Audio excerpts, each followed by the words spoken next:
નમસ્કાર વિદ્યાર્થી મિત્રો, જય હિન્દ, વંદે માતરમ. ચેપ્ટર નંબર 8, 12મું ધોરણ, માનવ સ્વાસ્થ્ય અને રોગો અને એના હાયર ઓર્ડર થિંકિંગ ક્વેશ્ચન્સને જોવાના છે.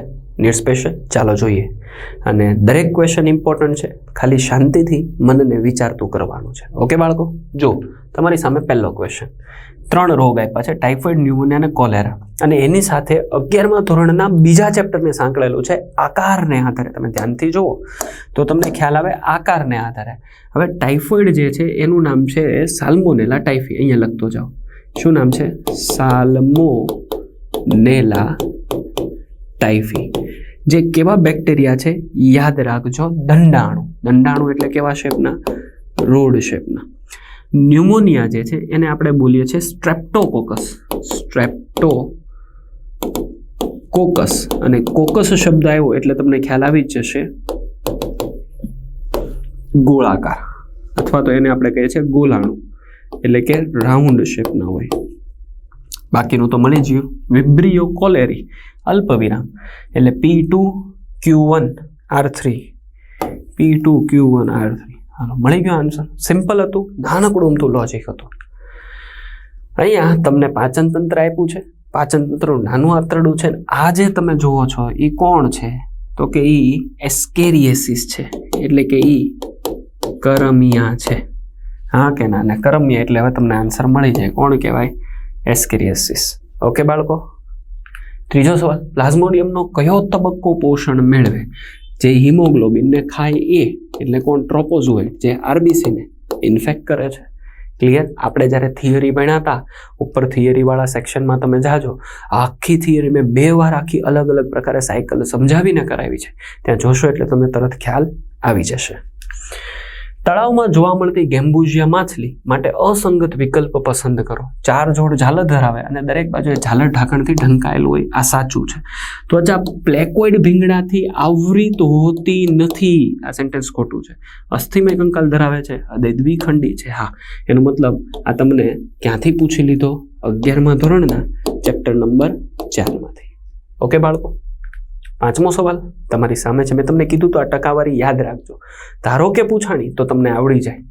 શું કીધું છે? G, M, A, E અને D 5 પ્રકારની એન્ટીબોડી, અને આ 5ના નામ અહીંયા તમને લખેલા છે. ક્લિયર? હવે તમે જુઓ, એટલે તમારે અહીંયા સૌથી પહેલા E ને જોવાનું. કોને જોવાનું? E ને. કોને જોશો બાળકો? E ને.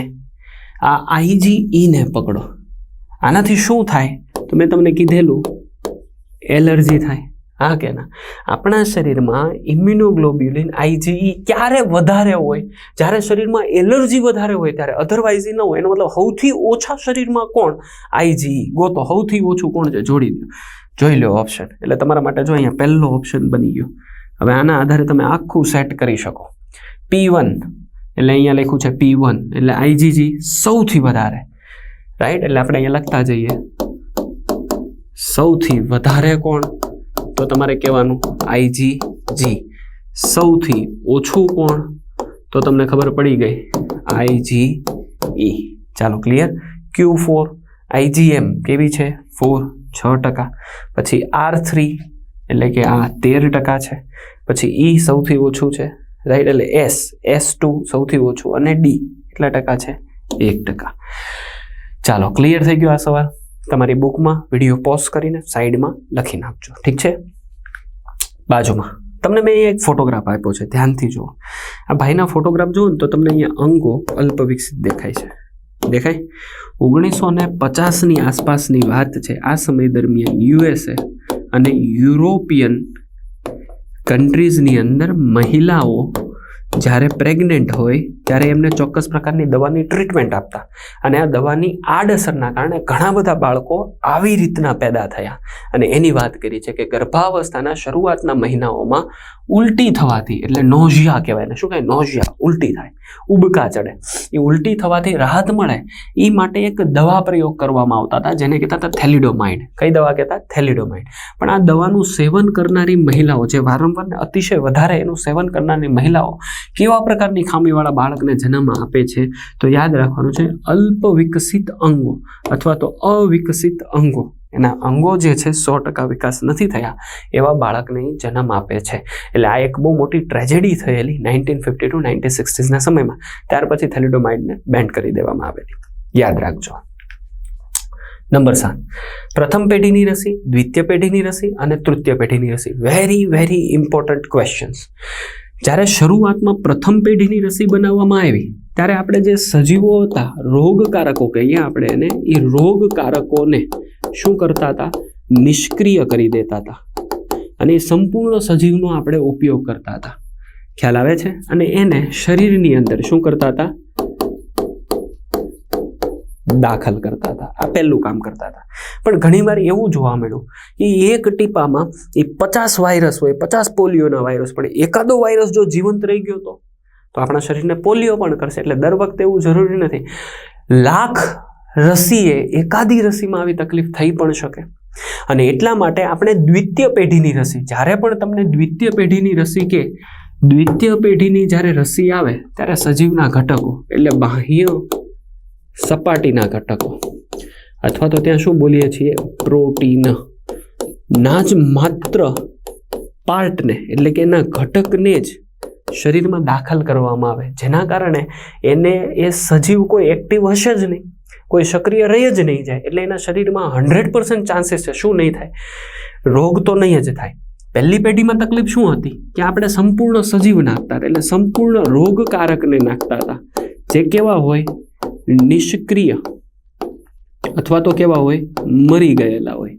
ખ્યાલ આવે છે? પણ ધારો કે એક બૂંદની અંદર એકાદો વાયરસ જો જીવતો રહી ગયો હોય તો એવા ચાન્સીસ છે 1,00,000 કે એને પોલિયો થઈ શકે. ઉદાહરણ આપું છું પોલિયોનું. તો એકાદો ચાન્સીસ છે કે પોલિયોનો કેસીસ બને.